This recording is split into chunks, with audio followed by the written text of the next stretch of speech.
ये इज़राइल से एक रिक्वायरमेंट आई थी कि तकरीबन 10,000 हमें कंस्ट्रक्शन लेबर्स को इज़राइल में नीड थी। इसमें 4 सेक्टर प्रमुख रूप से थे। बार बेंडर इसमें रिक्वायर्ड थे, टाइल वर्कर्स रिक्वायर्ड थे, प्लास्टरिंग वर्कर्स रिक्वायर्ड थे और कारपेंटर में जो फ्रेमवर्क वर्कर्स होते हैं ये रिक्वायर्ड थे। ये 4 सेगमेंट को लोग रिक्वायर्ड थे और उसी क्रम में ये कार्रवाई शुरू की गई और इसमें 10,000 उनकी अभी इनिशियल वैकेंसी थी। उसके अगेंस्ट में तकरीबन 11,000 श्रमिकों को, जो कुशल श्रमिक थे हमारे इन चारों सेक्टर्स में, उनका चिन्हांकन पूरे प्रदेश भर में किया गया है और हर जनपद, हर मंडल से इसमें लेबर सेलेक्ट हुए हैं।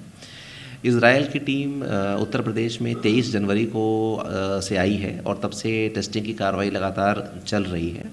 23 जनवरी को इसका एक लॉन्च इवेंट भी हुआ था जिसमें कि ऑनरेबल श्रम मंत्री जी और ऑनरेबल शिक्षा मंत्री श्री कपिल देव अग्रवाल जी, दोनों मंत्रियों के द्वारा संयुक्त रूप से इसमें एक कार्यक्रम कराया गया। और इसमें चूँकि कौशल प्राप्त युवा हैं तो कौशल विकास और व्यवसाय शिक्षा के भी इसमें लोग आ रहे हैं और उनका RPL वगैरह की बात चल रही है और श्रम के तो खैर हैं ही, श्रमिक चुके हैं ये। तो कल से ये कार्यक्रम शुरू हुआ है और 23 जनवरी से शुरू होकर 30 जनवरी तक ये टेस्टिंग इसमें वर्कर्स की होगी।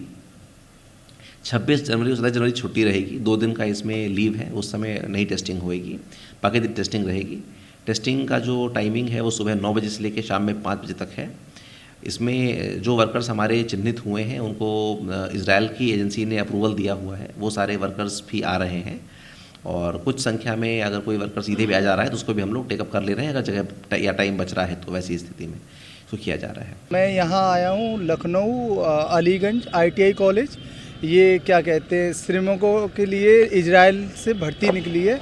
ये हमारी उत्तर प्रदेश गवर्नमेंट और क्या कहते हैं एक प्राइवेट कंपनी है, उसकी साझेदारी में ये जो भर्ती निकली है और उत्तर प्रदेश से 10,000 श्रमिक भेजे जा रहे हैं।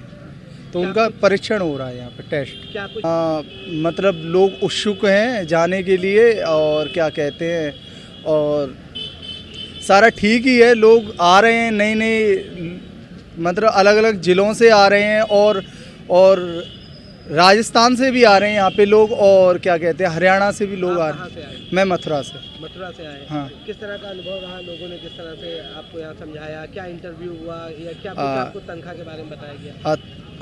इंटरव्यू एक नॉर्मल है और काम आता हो तो उसके लिए मतलब यहाँ पे मतलब दरवाजे खुले हुए हैं बाहर। और क्या कहते हैं सैलरी के लिए इन लोगों ने, वो तो गवर्नमेंट ने पहले ही बता दिया है और हमने जहाँ मथुरा श्रमिक ऑफिस में ये विभाग में ये अपने डॉक्यूमेंट्स जमा किए थे तभी बता दिया गया था कि 1,39,000 रुपये हमारी सैलरी होगी और क्या कहते हैं 15,000 यूपी गवर्नमेंट देगी हमें और बोनस फंड के तौर पे।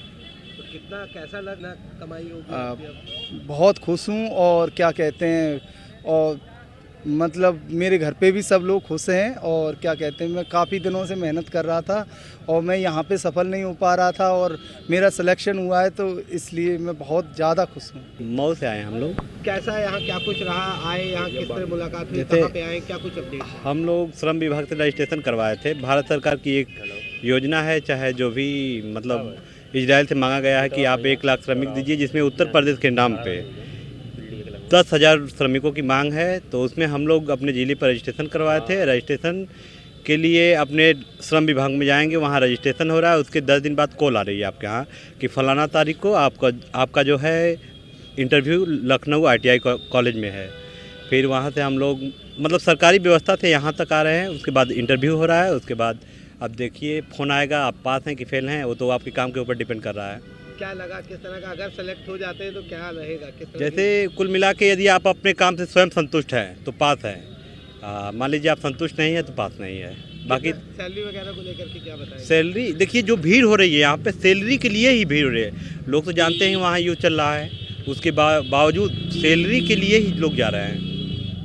हाँ, आज के डेट में सब चाहता है कि मैं अच्छा कमा लूँ। 1,37,250 रुपया तनख्वाह है।